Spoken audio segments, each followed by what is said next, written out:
हिजो यहाँभन्दा पहिलेको भिडियोमा तपाईहरुलाई मैले एउटा डोरीको बीचको है गाँठो फुकाउने गेमको भिडियो बनाएर हालेको थिएँ। तपाईहरुले यो डोरीको बीचको गाँठो फुकाल्ने कसरी हो सिकाउनु पर्यो भनेर भन्नुभएको हुनाले मैले एउटा यो गेमको यो गाँठो फुकाएर देखाउने छु है। सबैजनाले लाइक, कमेन्ट, शेयर र सब्स्क्राइब पनि गर्नु होला।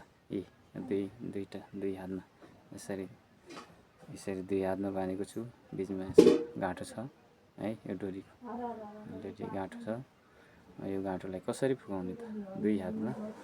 दुईटै हातमा यसरी बाँधेको छु। दुईटै हातमा दायाँ बायाँ दुईटै हातमा बाँधेको छु र बीचमा एउटा गाँठो छ है। अलरेडी गाँठो पारेको छ पहिले। यो गाँठो छ।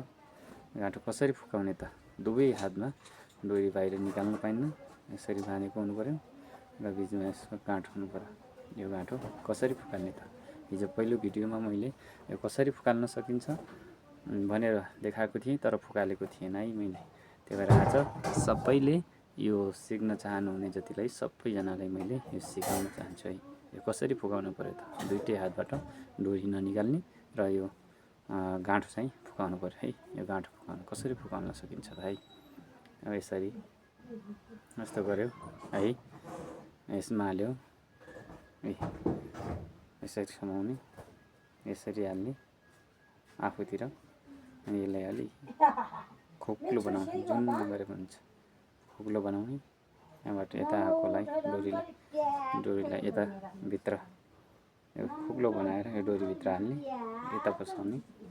यता फसाइसकेपछि अब यसरी तान्यो भने यसरी गाँठो फुकाल्न सकिन्छ है। गाँठो फुकाल्न सकिन्छ है।